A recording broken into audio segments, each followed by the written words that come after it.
கோவை மாவட்டம் தொண்டாமுத்தூர் வட்டாட்சியர் அலுவலகத்திற்கு சுயேட்சை வேட்பாளர் ஒருவர் கையில் இறுதி சடங்கு செய்யும் மண்பானையுடன் வந்து வேட்புமனு தாக்கல் செய்தது பெரும் பரபரப்பை ஏற்படுத்தியுள்ளது. கோவை மாவட்டத்தை சேர்ந்த நூர் முகமது தேர்தல் காலங்களில் வினோதமான முறையில் வேட்புமனு தாக்கல் செய்வதை வழக்கமாக கொண்டவர். இதுவரை குதிரையில் ராஜா வேடமிட்டும் ஏற்கலப்பையுடன் விவசாயியாகவும் ஏன் சவப்பெட்டியுடன் வந்தும் மனு தாக்கல் செய்துள்ளார். குடியரசுத் தலைவர் தேர்தல் உட்பட இதுவரை 48 முறை தேர்தலில் போட்டியிட்டுள்ளார். 1997 நடந்த உள்ளாட்சி தேர்தலில் சுயேட்சையாக போட்டியிட்டு கவுன்சிலராக வெற்றி பெற்றார். தொடர் தோல்விகளை சந்தித்தாலும் வாக்காளர்கள் பணம் வாங்கிக் கொண்டு வாக்களிக்க கூடாது என்ற விழிப்புணர்வை ஏற்படுத்த இதுவரை சுமார் 8 லட்சம் ரூபாய் வரை தனது சொந்த பணத்தை செலவு செய்துள்ளார். இந்த நிலையில் தற்போது நடைபெறவுள்ள இடைத்தேர்தலில் தனது வேட்புமனுவை தாக்கல் செய்ய சுடுகாட்டிலிருந்து மண்பானையுடன் ஊர்வலமாக வந்தார். வட்டாட்சியர் அலுவலகத்திற்கு 100 மீட்டர் முன்பாக அந்த பானையை முறைப்படி உடைத்துவிட்டு தேர்தல்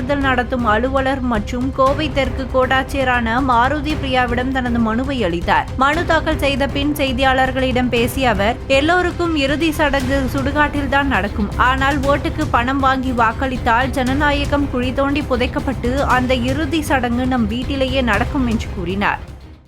என் பேர் நூர் முகமதுங்க.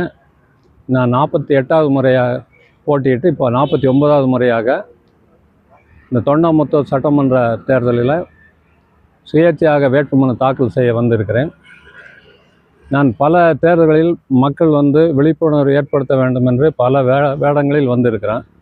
இந்த தடவை நான் சுடுகாட்டில் இருந்தே வேட்புமனு தாக்கல் செய்ய வந்திருக்கிறேன்.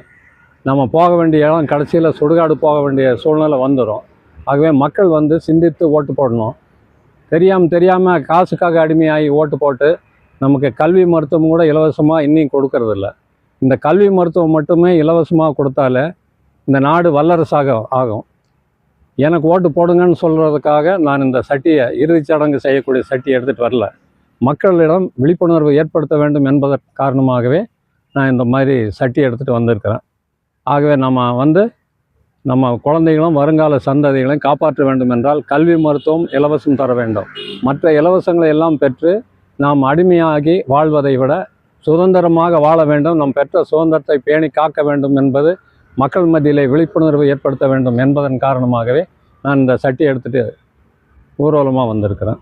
அது சுடுகாட்டில் இருந்து வந்திருக்கிறதுனால மக்கள் விழிப்புணர்வை ஏற்படுத்தணும். இல்லைன்னா கடைசியில் நம்ம எல்லாரையும் சுடுகாடு போக வேண்டிய சூழ்நிலை ஏற்பட்டு விடும்.